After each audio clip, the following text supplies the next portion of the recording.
Hi fans, this is Lol Roblox Vids with a different kind of video. Well, every video is different, but anyway, this one, my top 15 Sith Lords. Now, I know like a year or so ago I did a top 5 Sith Lords, but I feel as though that was kind of bad and I've learned a lot since I've done that video. So I thought I'd redo it, now.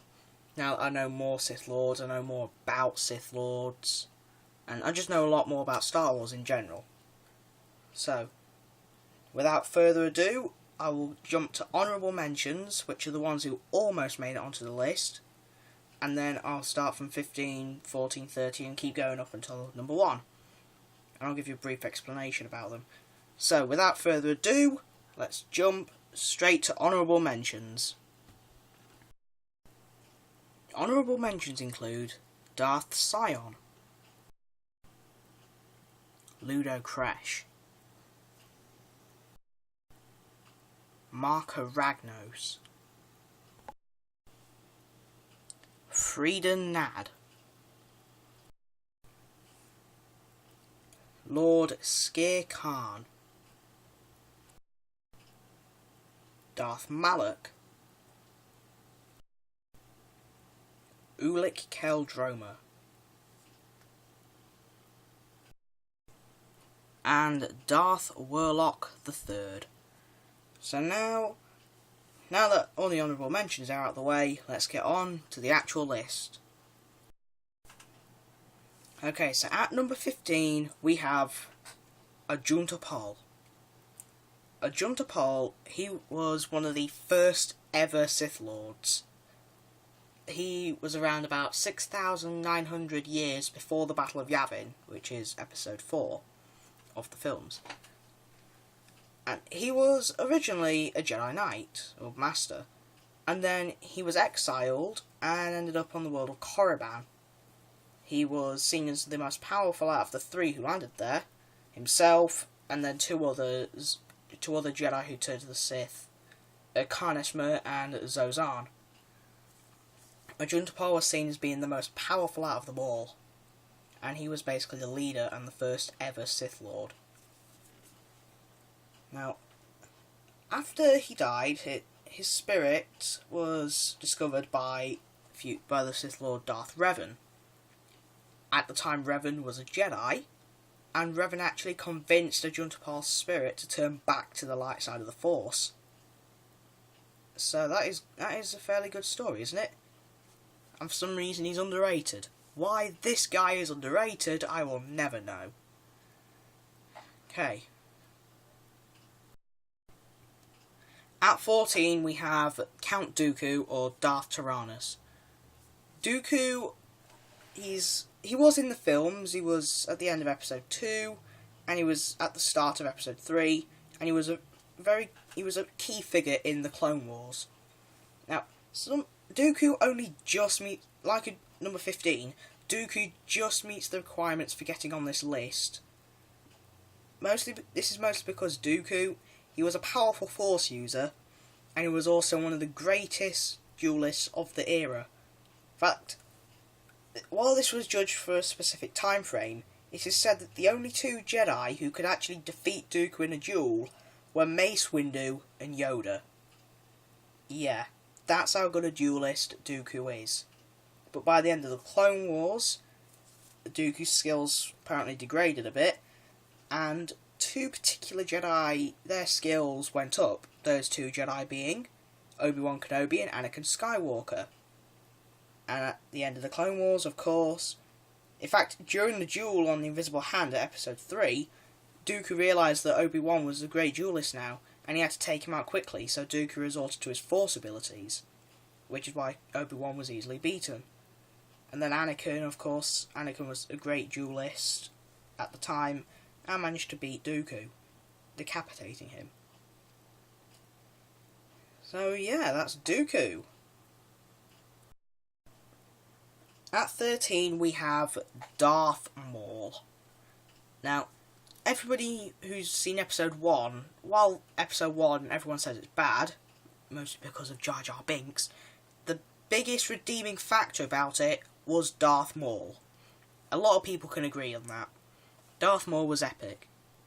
And when in episode 1 he fell down that shaft on the Naboo, everyone seemed to think he had died, which I actually thought as well, until I saw the trailer for the Clone Wars saying that he was going to come back. When I saw that, I was psyched. And while a lot of people seem to not really like his return, I think Jan Sarai doesn't really like it. I think he doesn't anyway, but I quite like his return and his revenge on Kenobi. He had a double-bladed lightsaber at first before Kenobi chopped it in half, and then when he took temporary control over Mandalore during the Clone Wars, he acquired the Darksaber, which is one of the rarest lightsabers of all, as evidenced by this picture. And then he lost it after a duel against Sidious, where he also lost his brother Savage Opress. And I'm not 100% sure on Darth Maul's final fate. Apparently it's going to be shown in some book called Darth Maul, Son of Dathomir. I have no idea if that book's been released. I think it has. Correct me if I'm wrong. But if it has, then I'm sorry, but I don't know his final fate. If it hasn't, then yay, we don't know his final fate yet. But yeah, next. At number 12, we have Darth Caedus. Now, Darth Caedus is a Sith Lord which I don't know as much about when compared to some of the other ones on this list. However, there are a few bits I do know about him. The main things that make him stick out, though, he is the grandson of Anakin Skywalker, also known as Darth Vader, obviously.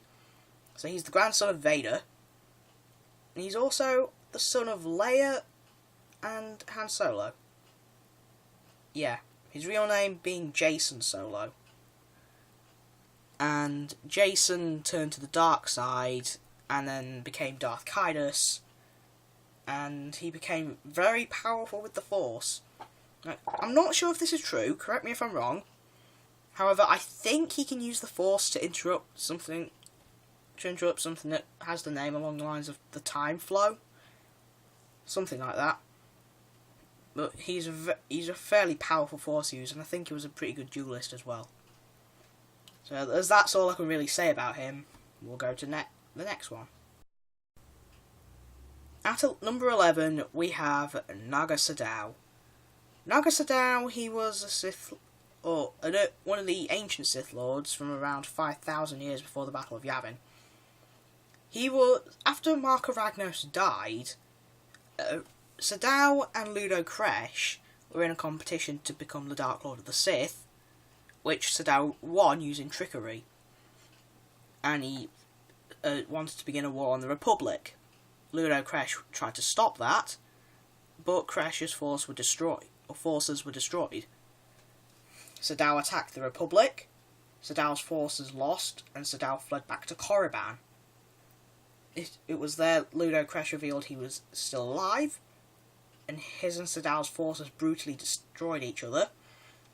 Then one of Sadow's fleet's ships crashed into Ludo Kresh and killed him.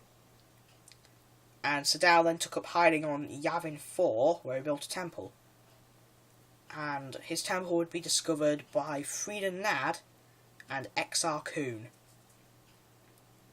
And he was probably the most powerful Sith magic user of his day.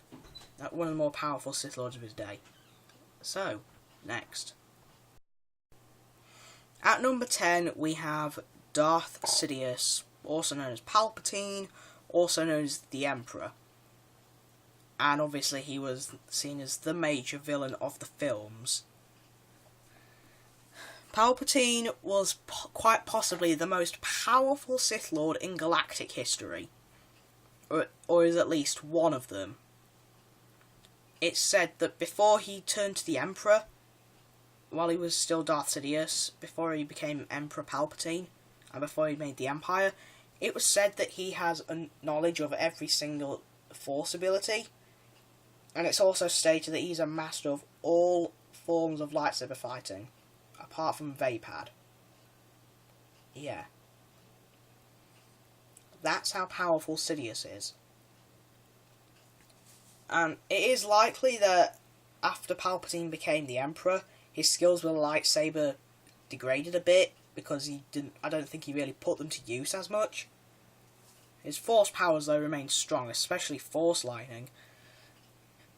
If you saw episode 6, the finale for episode 6, where Palpatine starts shocking Luke, you know how powerful that lightning was. Yeah. Not to mention, he orchestrated Order 66, brought down the Republic, the Jedi Order, turned the Republic into the Empire, and ruled the entire galaxy.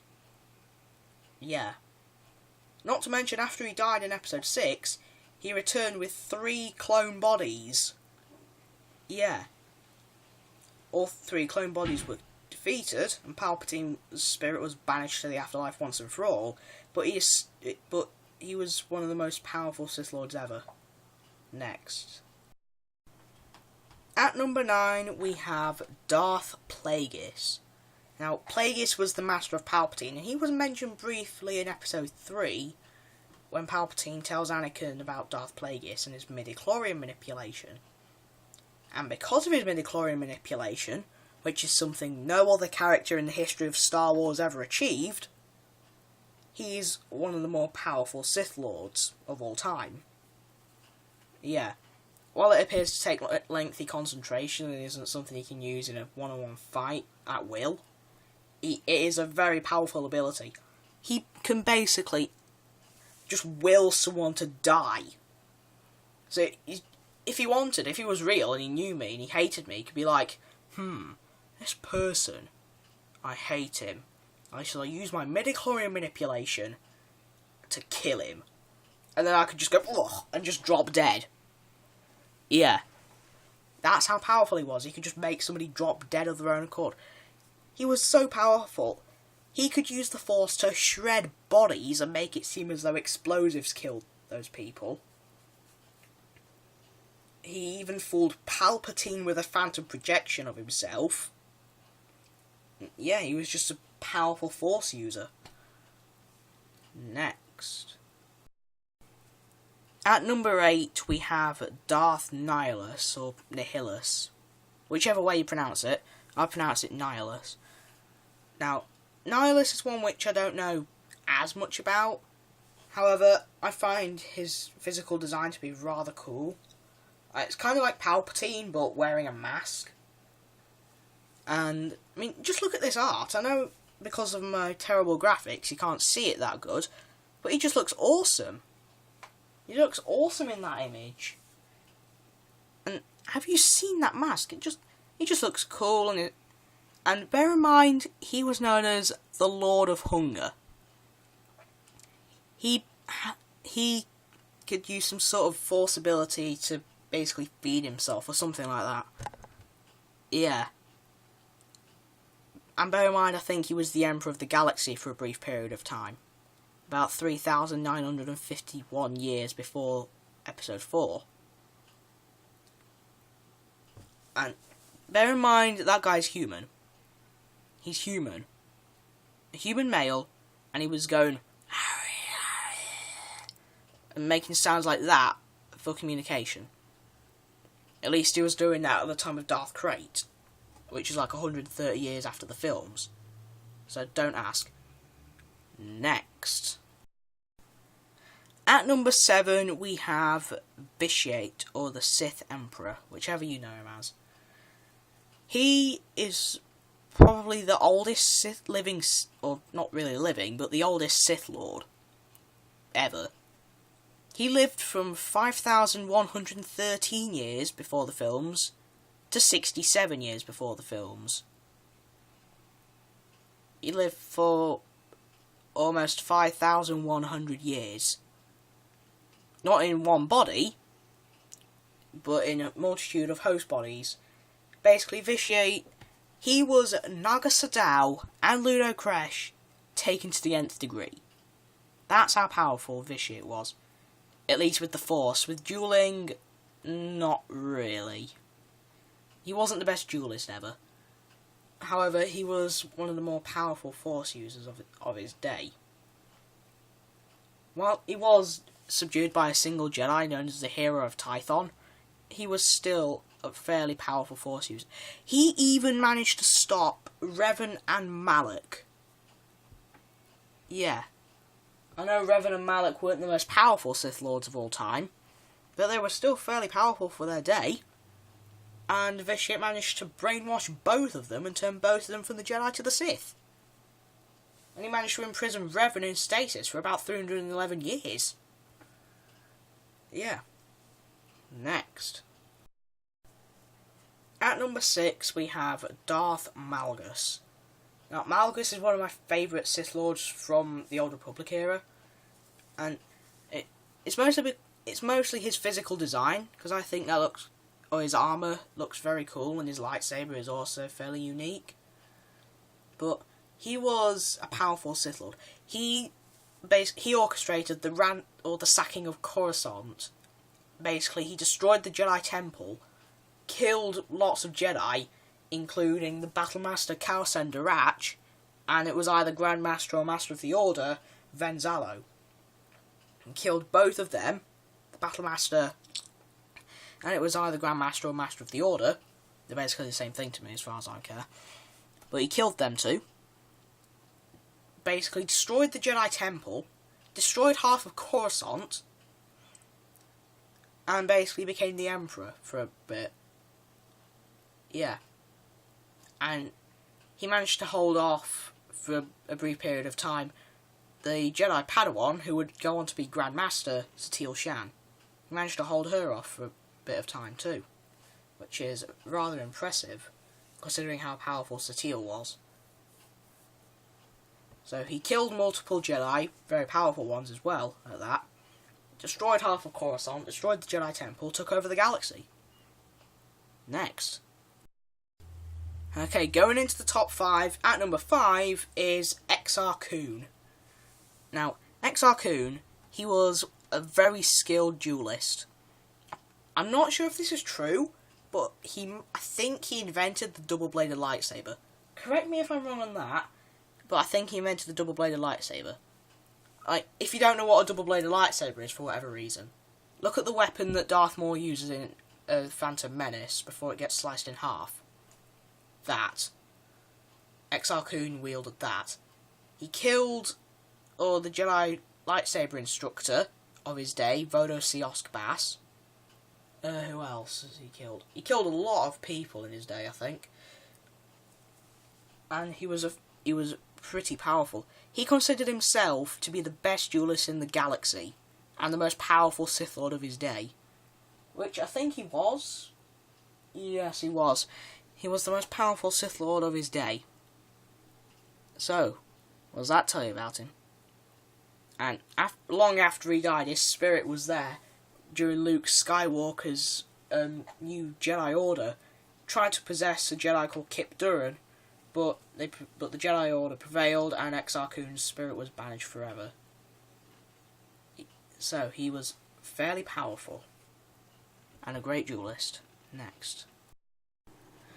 At number 4, we have Revan. I mean, any hardcore Star Wars fan who really likes the Old Republic era and KOTOR, that era of Star Wars, then you should know Revan. And he's regarded as one of the most favourite Sith Lords ever, with the likes of Darth Maul. Maul and Revan are said as being some of the most favourite Sith Lords ever, and they have a lot of fan art drawn of them. So there's that. He tried to fight the Sith Emperor 3 times, or twice. Tried to do it a third, but didn't. And he killed Darth Malak. He was imprisoned in stasis for about 311 years. Started off as a Jedi, became a Sith Lord, and then turned back to the Jedi. What else has he done? Oh yeah, a lot of people say that he died when he tried to gather up forces or whatever it was to go and stop Vitiate for the 3rd time. He was attacked by a group of Imperials, not Imperials from Darth Sidious era, like Imperial soldiers from the Old Republic and KOTOR era. and it said that they killed him. However, if you were to look on Wikipedia, which is the official Star Wars wiki, last time I checked, which is like the day before recording this, there was no death date. Because normally it says homeworld, if that's known, and then the birth date, if that's known, in which case for Revan it is, and there's a birth date there. Don't ask what it is, because I can't remember. And then it says it says something or nothing for death date for Revan, but it normally would. So according to the Star Wars wiki, Revan survived. At least he survived that encounter, and we don't know what's happened with him since. So yeah, next. At number 3 we have Darth Vader. I mean, does Vader really need any introduction? Not really. He was one of the most powerful Sith Lords of his day. What else? Probably the best Jedi killer of all time. Not basically executed Order 66. And by that I mean he did most of the Jedi killing, along with a bunch of clone troopers who marched on the Jedi Temple. Yeah, he killed the Battle Master of the Day, Sin Drolig. Killed a bunch of younglings. Managed to hold his own against Obi-Wan and did eventually kill Obi-Wan. And he did eventually find redemption and kill Darth Sidious. At least kill Sidious for the first time in Return of the Jedi. The father of Luke Skywalker as well, and the ancestor for Cade Skywalker, a future Jedi. A powerful future Jedi. And despite him having mostly robot body and having no full legs or full arms, he managed to work his way around those losses and become a very well-rounded duelist and force user. In fact, the most noticeable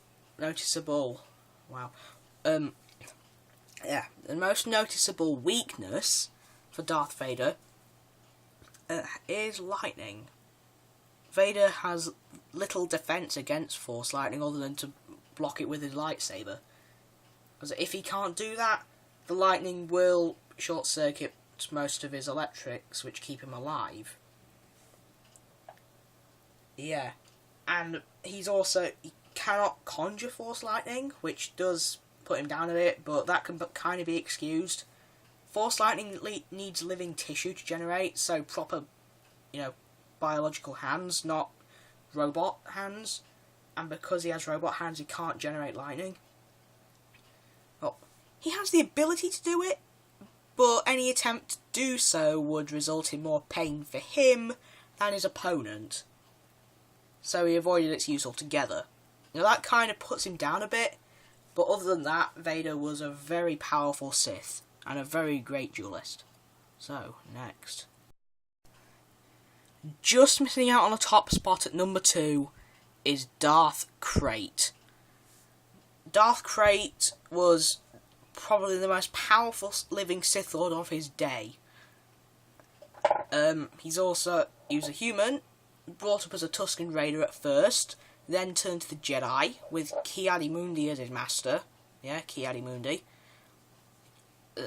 Survived the Clone Wars, and then went to Tatooine after the Clone Wars, after Order 66. Somehow ended up on Korriban from there, found the Temple of Zozan, and she taught him in the ways of the Sith. And Zozan basically made him a powerful Sith Lord. And he lasted a long time after that. Bear in mind he was born about 5 years before Anakin Skywalker was, so that put him birth date about 47 BBY. So he was 47 during episode 4. Add another 138 years on top of that. That's how powerful he was. That is how powerful Krayt... powerful? That's how old Krayt was. Yeah. 138 plus another 47 years. He was an old human. But he's also survived some of the most painful things in all of Star Wars. And he was only properly killed.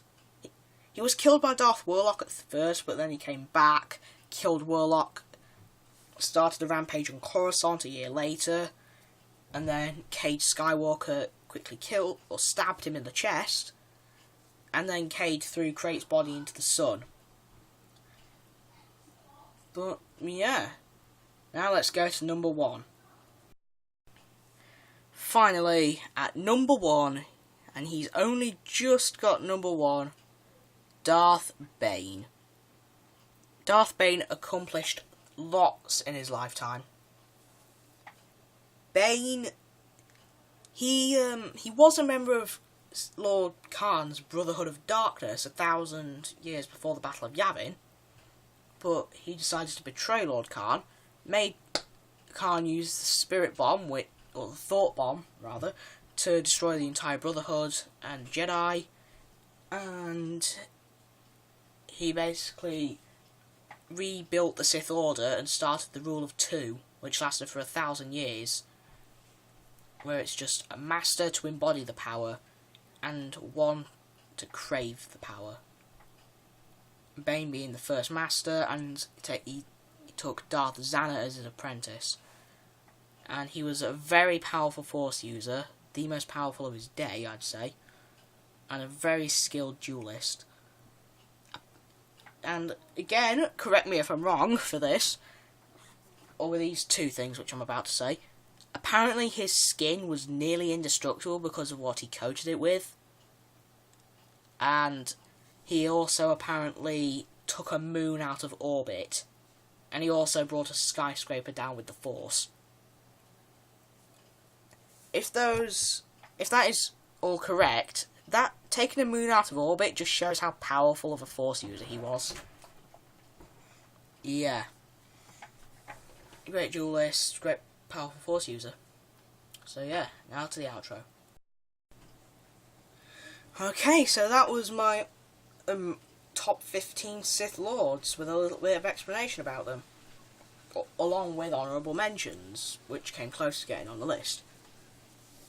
So, did you like that list? Would you change the order?